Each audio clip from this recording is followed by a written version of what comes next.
श्रीगणपत्यथर्वशीर्ष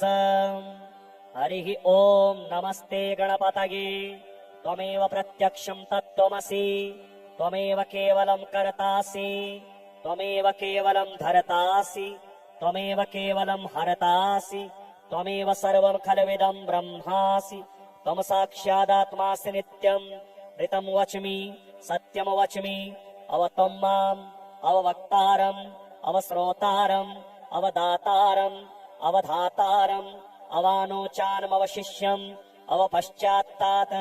अवपुरस्तात् अवोत्तरात्तात् अवदक्षिणात्तात् अवचोर्ध्वात्तात् अवाधरात्तात् सर्वतो माम् पाहि पाहि समन्तात्। त्वम् वाङ्मयस्त्वम् चिन्मयः त्वमानन्दमयस्त्वम् ब्रह्ममयः त्वम् सच्चिदानन्दाद्वितीयोऽसि। त्वम् प्रत्यक्षम् ब्रह्मासि त्वम् ज्ञानमयो विज्ञानमयोऽसि। सर्वम् जगदिदम् त्वत्तो जायते, सर्वम् जगदिदम् त्वत्तस्तिष्ठति, सर्वम् जगदिदम् त्वयि लयमेष्यति, सर्वम् जगदिदम् त्वयि प्रत्येति। त्वम् भूमिरापो नलो निलो नभः, त्वम् चत्वारि वाक्पदानि, त्वम् गुणत्रयातीतः, त्वमवस्थात्रयातीतः, त्वम् देहत्रयातीतः, त्वम् कालत्रयातीतः, त्वम् मूलाधारस्थितोऽसि नित्यम्, त्वम् शक्तित्रयात्मकः, त्वाम् योगिनो ध्यायन्ति नित्यम्। त्वम् ब्रह्मा त्वम् विष्णुस्त्वम् रुद्रस्त्वम् इन्द्रस्त्वम् अग्निस्त्वम् वायुस्त्वम् सूर्यस्त्वम्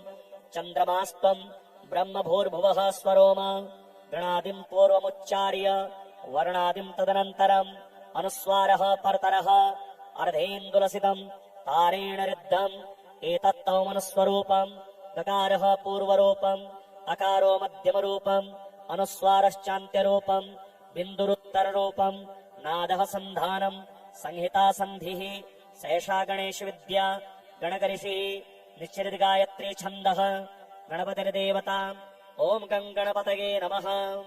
एकदन्ताय विद्महे वक्रतुण्डाय धीमहि तन्नो दन्तिः प्रचोदयात्। एकदन्तम् चतुर्हस्तम् पाशमङ्कुशधारिणम् रथम् च वरदम् हस्तैर्बिभ्राणम् मुष्कध्वजम् रक्तमलम्बोदरम् शूर्प कर्णकम् रक्तवाससम् रक्तगन्धानुलिप्ताङ्गम् रक्तपुष्पैः सुपूजितम् भक्तानुकम्पिनमदेवम् जगत्कारणमच्युतम् आविर्भूतम् च सृष्ट्यादौ प्रकृतेः पुरुषात् परम् एवम् ध्यायति यो नित्यम् स योगी योगिनाम् वरः। नमो व्रातपतये नमो गणपतये नमः प्रमदपतये। नमस्तेऽस्तु लम्बोदराय एकदन्ताय विघ्ननाशिने शिवसुताय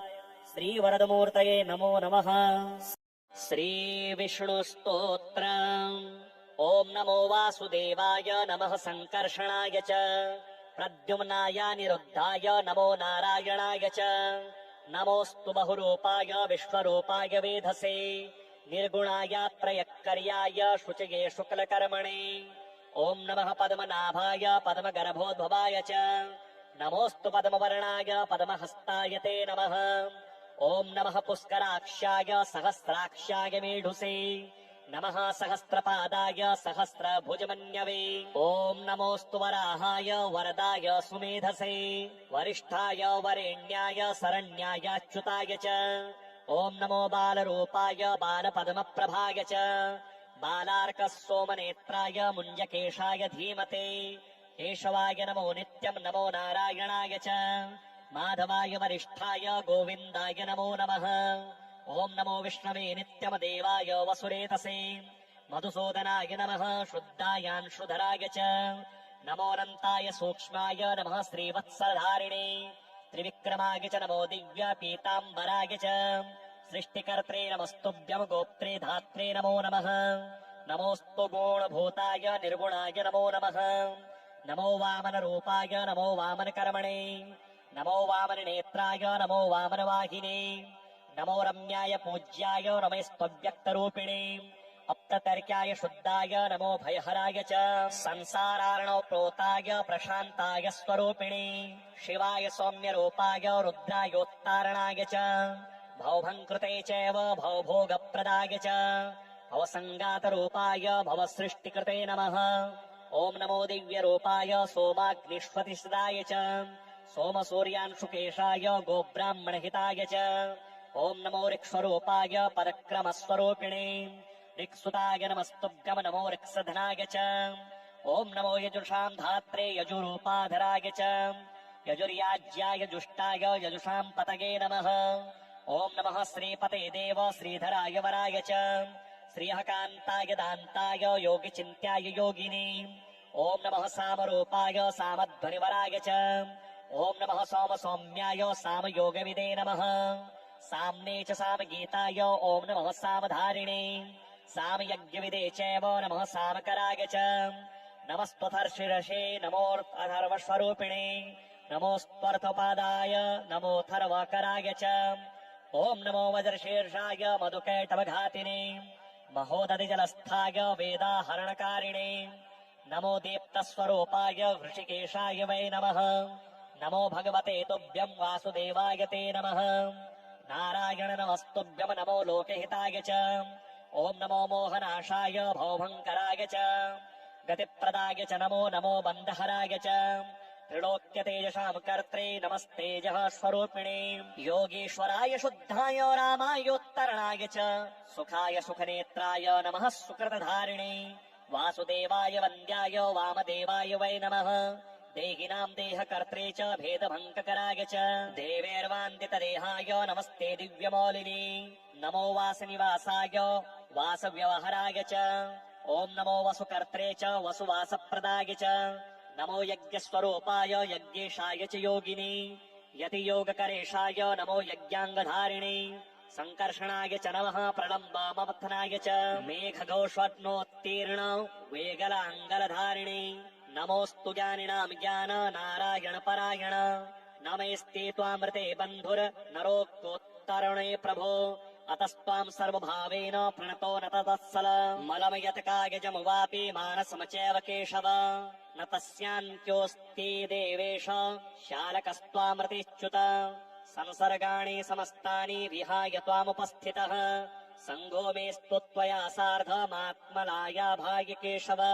कष्टमापस्तुष्पारं संसार वेद्मि केशव तापत्तये परिकृष्टस्तेन स्वां शरणं गतः एषणाभिर्जगत् सर्वं मोहितं मायया तव आकर्षितं च लोभाद्यैरतस्त्वामहस्माश्रितः नास्ति किञ्चित् सुखं विष्णो संसारस्थस्य देहिनः यथा यथा हि यज्ञेश त्वयि चित्ते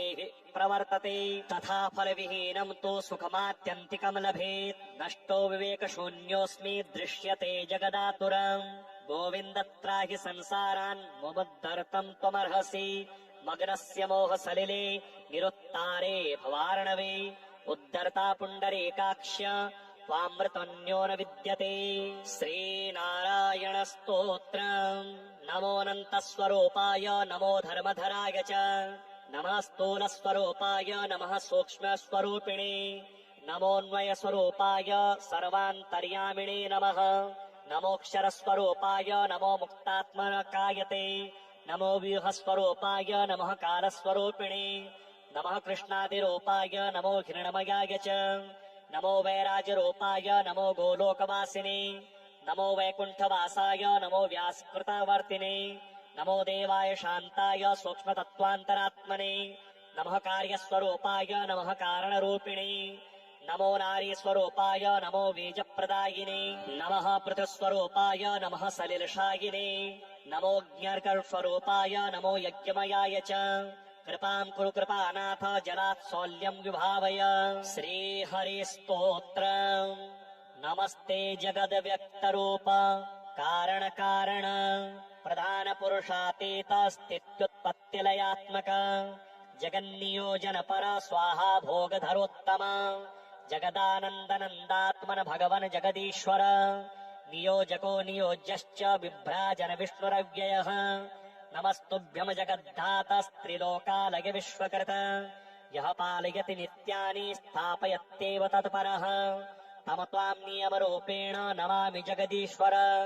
त्वं माधवः प्रवेशकश्च कामः कामालयो लयः प्रसूतिच्युतिहेत्वर्थ त्राणकारणमीश्वरः न यस्य ते क्लेदाय स्युरापो नेष्मा यथोष्मणे न शीताय भवेच्छीतं तस्मै तुभ्यं नमो नमः न समुद्रः प्लवकरो न शोषाय दहात्मकः न मृत्यवे यस्य यमस्तस्मै तुभ्यं नमो नमः यच्चिद्धार्थं योगिभिः शान्तदेहे ऋणमार्गाणां यात्यरिद्धेय कृत्यम् नित्यं यत्तद्रूपमार्गावस्तक्तम् सत्त्वमत्राहि त्राणमिच्छन् धरित्री श्रीविष्णुस्तोत्रम् ॐ नमो वासुदेवाय नमः सङ्कर्षणाय च प्रद्युम्नाय निरुद्धाय नमो नारायणाय च नमोऽस्तु बहुरूपाय विश्वरूपाय वेधसे निर्गुणाय त्रयक्कर्याय शुचये शुक्लकर्मणे ॐ नमः पद्मनाभाय पद्मगर्भोद्भवाय च नमोऽस्तु पद्मवर्णाय पद्महस्ताय ते नमः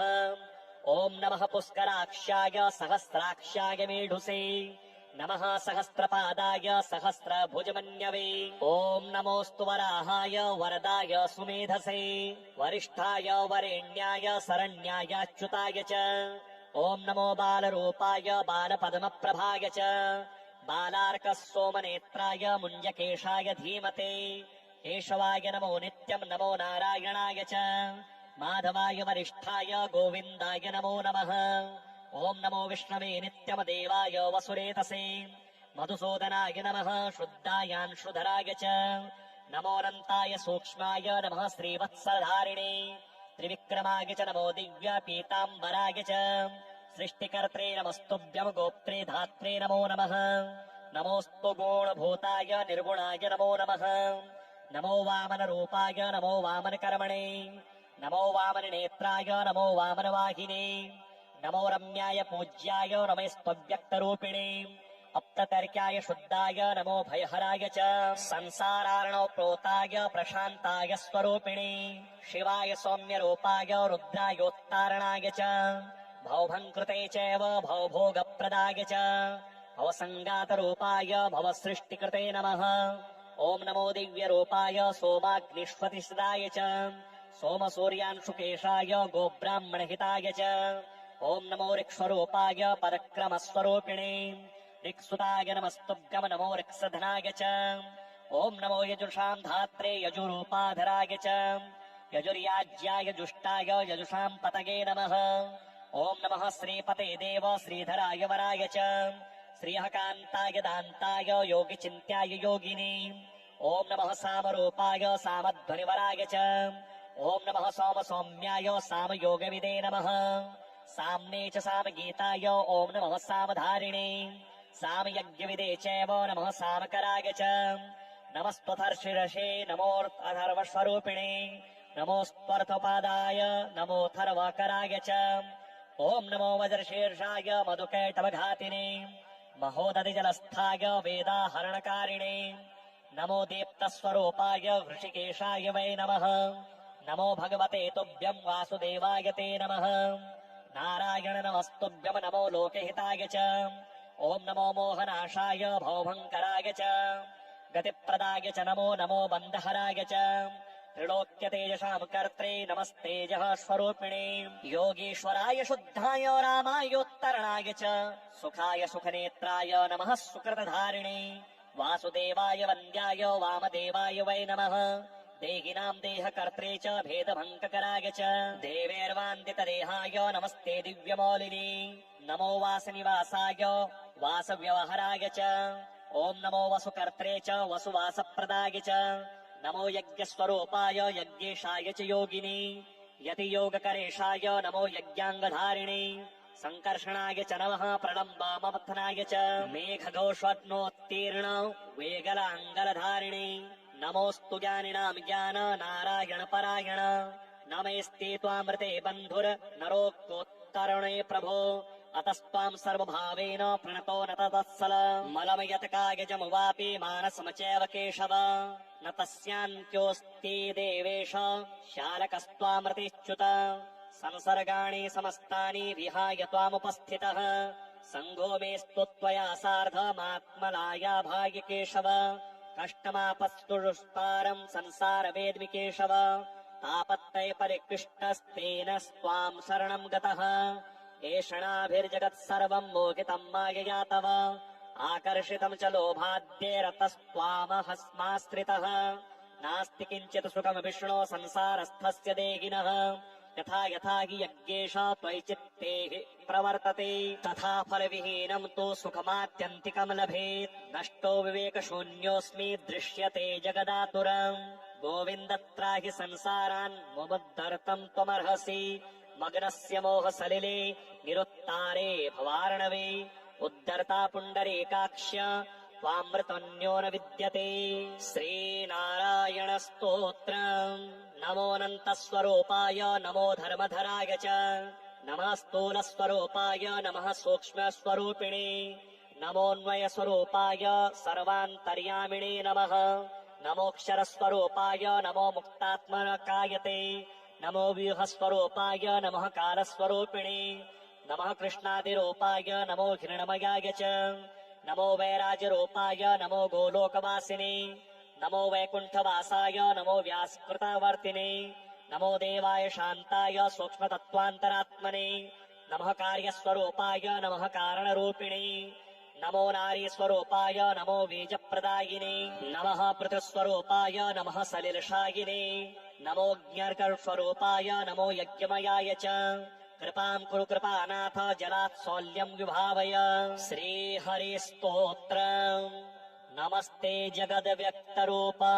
कारण प्रधानपुरुषातीत स्थित्युत्पत्तिलयात्मक जगन्नियोजनपर स्वाहा भोगधरोत्तम